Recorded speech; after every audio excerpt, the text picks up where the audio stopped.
السلام علیکم ورحمت الله وبرکاته. ګرانو دوستانو، امید لرم چې راته روغ او جوړ باست.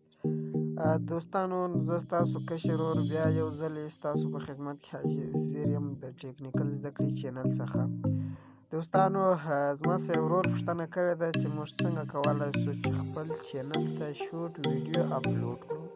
یعنې هغه کوم کوچنۍ ویډیو چې ده لکه د فیسبوک د سټوري ده یا د ټیک ټاک ویډیو، موږ دا څنګه په یوټیوب چینل کې پورته کړو. هغه دغه ویډیو ده دوستانو، اوس تاسو کتلی سئ دا شورټ ویډیو ده. ښه، دا زما د چینل ویډیو ده، زه په دې کلیک کوم، دې ته وایي شورټ ویډیو. ښه، دا به موږ څنګه اپلوډ کوو، څنګه اپلوډ کولی شو. ښه، دا به زما شورټ ویډیو ده.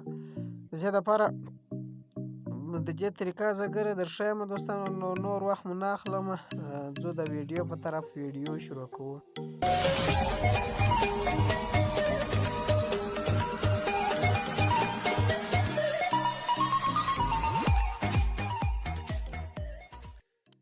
ملګرو، که تر اوسه پورې تاسو زموږ په ټیکنیکل زده کړې یوټیوب چینل کې نوي یاست، راسئ به دا سبسکرایب بټن به کلیک وکړئ، بیا به دا ګنټۍ نښان کلیک وکړئ، بیا په آل باندې کلیک وکړئ، بیا دلته ویډیو درسره لایک کړئ.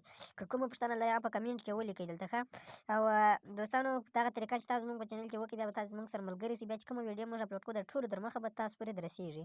د هغې دپاره به اوس تاسو راسئ دوستانو یوټیوب په کلاو کړئ. کله چې مو یوټیوب کلاو کړو، اوس به دغه جمع نښان چې تاسو ته ښکاري، دا جمع نښان په دې چې کلیک وکړئ، تاسو ته به داسې صفحه راوړي. که چیرې دا جمع نښان ستاسو په یوټیوب کې نه وي، کوم ملګري وایي دا زموږ سره نشته، دا به ډایرکټ ولاړ سئ او پلی سټور ته، هلته بیا اپډیټه کوي. دا چې مو کله اپډیټه کړي، بیا به دا نښان راځي، په دې به کلیک وکړئ. ښه، په دې چې کلیک وکړئ، بیا ته ورته وګوره دا ایک شورټ، دا وینئ په دا شورټ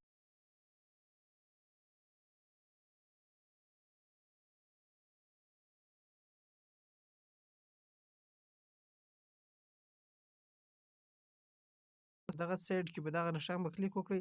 اوس چې د ګیلري ستاسو کومه ویډیو اپلوډ کوئ، هغه به دلته اپلوډ کېږي. ښه، څنګه اپلوډ کوو، زه راځم دا ویډیو غواړم چې اپلوډ کړم. ښه، په دې زه کلیک کوم، هره ویډیو چې تاسو غواړئ اپلوډ سي هغه به کلیک وکړئ، بیا دلته راسئ په نیکسټ باندې به کلیک وکړئ. بیا تاسو هر رقم ټایټل ورکولی سئ.